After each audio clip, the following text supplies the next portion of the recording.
दोस्तों, रूस से तो भारत भारी मात्रा में तेल खरीद रहा है और ये अमेरिका के लिए काफी बड़ा सरदर्द पिछले कई सालों से बना हुआ है, क्योंकि भारत एक तो तेल खरीद रहा है भारी मात्रा में, दूसरा इस तेल को अमेरिकी डॉलर में नहीं बल्कि अपनी लोकल करेंसी में खरीद रहा है, क्योंकि अमेरिका ने खुद ही डॉलर में लेन देन पर प्रतिबंध लगा रखा है, जिससे अमेरिका को भारी नुकसान हो रहा है।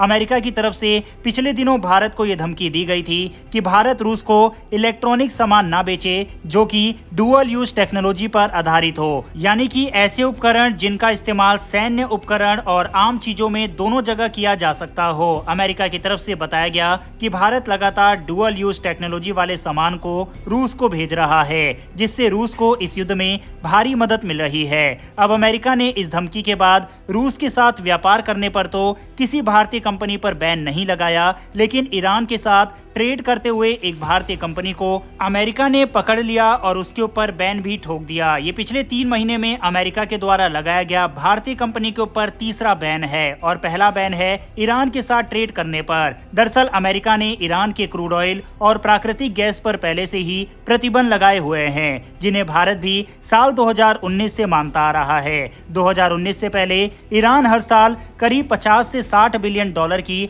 कमाई करता था, जिसका लगभग 80% हिस्सा सिर्फ तेल निर्यात से आता था। उस समय भारत भी ईरान से हर साल 10 से 11 बिलियन डॉलर का क्रूड ऑयल खरीदता था, लेकिन जब डोनाल्ड ट्रंप के प्रशासन ने ईरान पर कड़े प्रतिबंध लागू कर दिए तो भारत ने ईरान से कच्चा तेल खरीदना बंद कर दिया।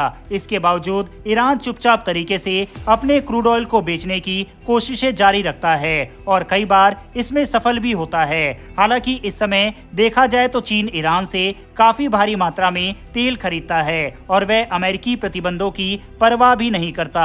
चीनी कंपनियों के ऊपर अमेरिका आए दिन प्रतिबंध लगाता है, लेकिन उसके बावजूद ईरान से तेल चाइना खरीद रहा है। आंकड़ों की बात करें तो ईरान का सारा तेल एक्सपोर्ट चीन के अंदर ही जा रहा है। यही कारण है कि इजरायल और ईरान के बीच अगर तनाव बढ़ता है और युद्ध शुरू हो जाता है तो इससे चाइना को बड़ा झटका लगेगा और ईरान से चाइना जाने वाले सप्लाई बंद हो जाएगी, क्योंकि ऑलरेडी अमेरिका की तरफ से इजरायल को यह परमिशन दी गई है कि आप ईरानियन ऑयल ठिकानों पर हमला कर सकते हैं, और अगर ऐसा होता है तो ईरान के पक्ष में चीन भी खड़ा हो सकता है। वहीं हाल ही में ये खबर भी सामने आई थी और ऐसी आशंका भी जताई जा रही है कि इन फ्यूचर चीन, नॉर्थ कोरिया, रूस और ईरान एक डिफेंस पैक्ट नेटो जैसा साइन कर ले, जिससे अगर कोई भी देश इन देशों पर हमला करे तो ये सभी देश उस देश पर साथ मिलकर हमला बोल दे। हालांकि ये इन फ्यूचर पॉसिबल है, लेकिन इससे भारत पर असर पड़ सकता है, क्योंकि भारत का विवाद चीन के साथ है।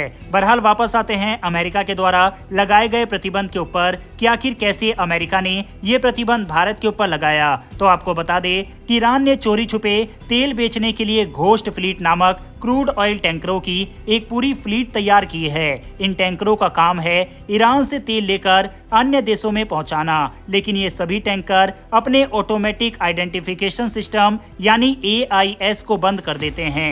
AIS एक सैटेलाइट ट्रैकिंग सिस्टम होता है जिससे शिप की लोकेशन, स्पीड और डेस्टिनेशन का पता चलता है। इंटरनेशनल वाटर में ये सिस्टम ऑन रखना अनिवार्य होता है ताकि आसपास के जहाजों को पता चल सके कि कौन सा जहाज कहां जा रहा है और टकराव की संभावना न हो। लेकिन ईरान की घोस्ट फ्लीट के ये शिप्स इस सिस्टम को बंद करके चलते हैं ताकि इनकी रियल टाइम लोकेशन का पता ना चल सके। इतना ही नहीं, ये शिप समुद्र में ही टैंकर से टैंकर क्रूड ऑयल ट्रांसफर कर देते हैं, जिससे क्रूड ऑयल के असली स्रोत को छुपाया जा सके और ये पता ना चल सके कि तेल ईरान से आया है। हाल ही में अमेरिका ने ऐसे ही 12 शिपिंग कंपनियों पर प्रतिबंध लगाया जो ईरान की घोस्ट फ्लीट के साथ काम कर रही थी। इन 12 कंपनियों में एक मुंबई की शिप सर्विसेज भी शामिल है। ये कंपनी ईरान से जुड़े हॉर्नेट नाम के क्रूड ऑयल टैंकर की तकनीकी सहायता और प्रबंधन सेवाएं देती थी। अब अमेरिकी प्रतिबंधों के तहत इस कंपनी के अमेरिका में जो भी एसेट्स, बैंक खाते या संसाधन होंगे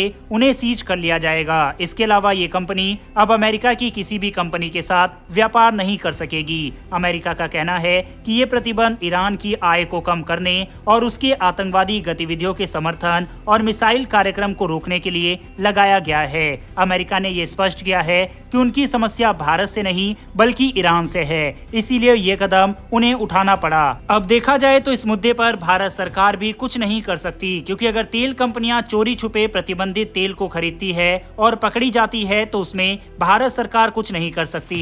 ईरान के तेल के ऊपर प्रतिबंध लगा हुआ है और भारत को इन प्रतिबंधों को मानना ही होगा। हालांकि काफी सारे व्यूअर्स का ये सवाल रहता है कि आखिर ये प्रतिबंध अमेरिका ही क्यों लगाता है और इन प्रतिबंधों से क्या असर पड़ता है। तो मैं आपको बताता हूँ कि आज के समय में जैसा कि हम सबको पता है कि टाटा कंपनी का व्यापार दुनिया भर में फैला हुआ है। अब मान लो कि अमेरिका ने ईरान के ऊपर प्रतिबंध लगा रखा है और उसके बावजूद टाटा कंपनी ईरान के साथ व्यापार कर रही है, तो ऐसे में अमेरिका जो प्रतिबंध टाटा कंपनी के ऊपर लगाएगा वह ये रहेगा कि जो भी ट्रेड अमेरिका के साथ टाटा कंपनी का हो रहा है वह अमेरिका बंद कर देगा और जो भी पैसे अमेरिका के अंदर टाटा कंपनी के होंगे वह जब्त कर लेगा। तो इस तरह से प्रतिबंध लगाए जाते हैं और कोई भी देश किसी भी देश के ऊपर इस तरह से प्रतिबंध लगा सकता है। ये मैंने एक एग्जांपल दिया था। टाटा कंपनी के ऊपर कोई बैन अमेरिका ने नहीं लगाया है। यह सिर्फ आपको समझाने के लिए है कि आखिर किस तरह से कोई भी देश किसी देश के ऊपर प्रतिबंध लगाता है। बहरहाल दोस्तों, इस वीडियो में इतना ही। लेकिन आपके हिसाब से जिस तरह से अमेरिका ने ईरान के साथ तेल खरीद पर एक भारतीय कंपनी को पकड़ा और उस पर प्रतिबंध लगाया, क्या ऐसे में भारत सरकार को सामने आकर इस कंपनी के लिए खड़े होना चाहिए, या फिर क्योंकि प्रतिबंधित तेल ईरान से ये कंपनी खरीद रही थी इसलिए भारत सरकार को ऐसा नहीं करना चाहिए था? इस पर अपनी राय कमेंट बॉक्स में लिखकर बताइएगा। इन्फॉर्मेशन और वीडियो पसंद आई हो तो वीडियो को लाइक करके हमारी आने वाली डेली ऐसी वीडियो के लिए चैनल को सब्सक्राइब कर बेल नोटिफिकेशन अवश्य दबा लें। फिर मिलेंगे ऐसी एक नई वीडियो के साथ। धन्यवाद। जय हिंद।